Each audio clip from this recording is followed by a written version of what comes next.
Je vais donner un autre exemple.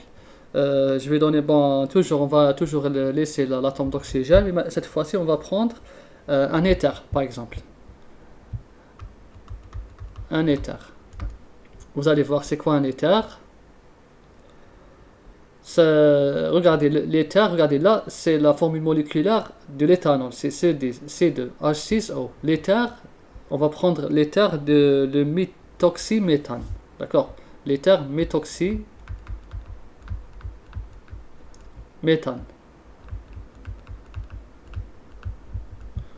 C'est quoi sa formule moléculaire? C'est C2H6O.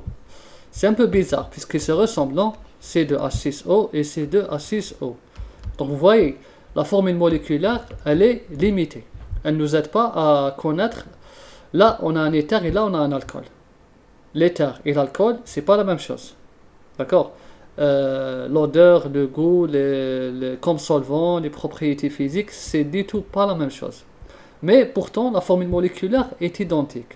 On voit bien les limites de la formule moléculaire. Donc, il faut vraiment aller vers les formules développées ou bien semi-développées pour vraiment comprendre cette différence. Quand vous avez deux molécules de même composition chimique, mais de propriétés physiques différentes, c'est-à-dire que la structure des molécules est différente. Quand la structure des molécules est différente, les propriétés physiques deviennent différentes. Voilà.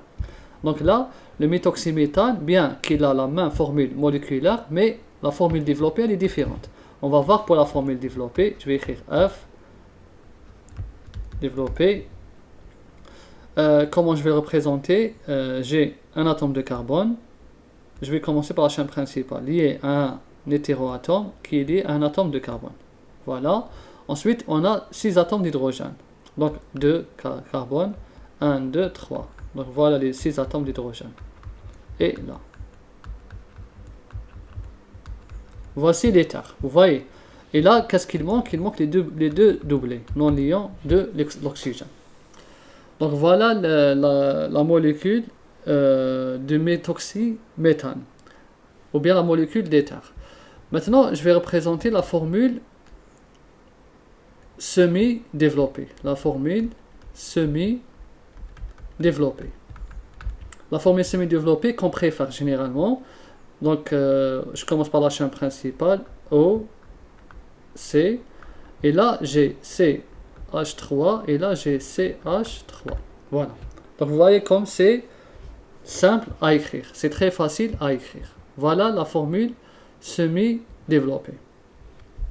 Voilà, donc vous voyez la différence entre l'alcool et l'éther. Donc, bien que la formule moléculaire est identique, mais la structure moléculaire, c'est-à-dire l'agencement des atomes, est différente. Comme l'agencement est différent, donc les propriétés physiques, comme le point d'ébullition, le point de fusion, l'odeur, le goût, tout ça va être modifié. Si on modifie l'agencement, les propriétés physiques sont modifiées. On poursuit avec l'écriture. Bon, on va faire d'autres exemples avant de faire la structure simplifiée pour mieux comprendre. On va faire d'autres exemples. Par exemple, le C3H7Br. Donc là, vous avez les atomes de carbone et H. Et bien sûr, vous avez le Br. Le Br, c'est l'hétéroatome.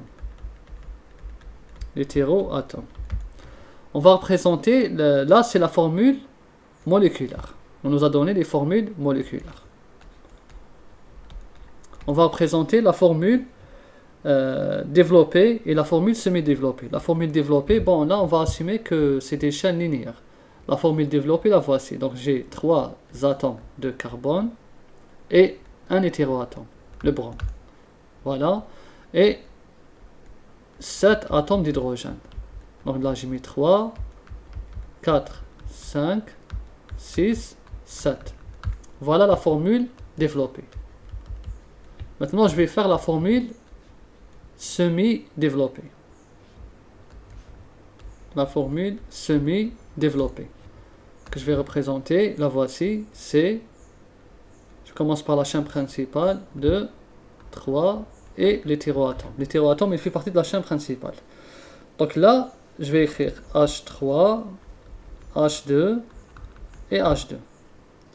Donc on voit bien que c'est la structure semi-développée.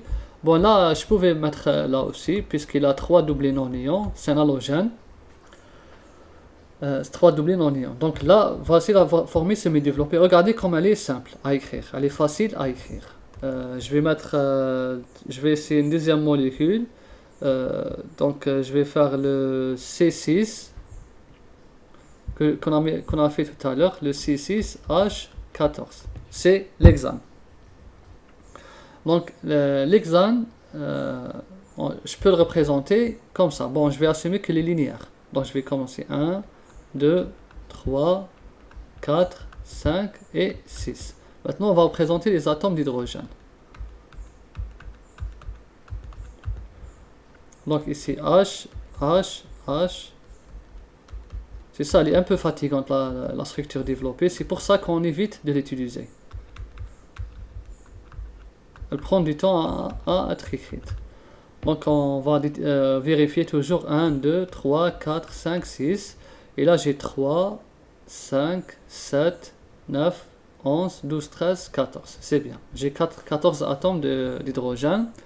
Donc là c'est la formule développée. Maintenant la formule semi-développée, c'est quoi? C'est C, C, C, C, C et C. 1, 2, 3, 4, 5, 6. Donc H3, ensuite H2, H2, H2, H2 et H3.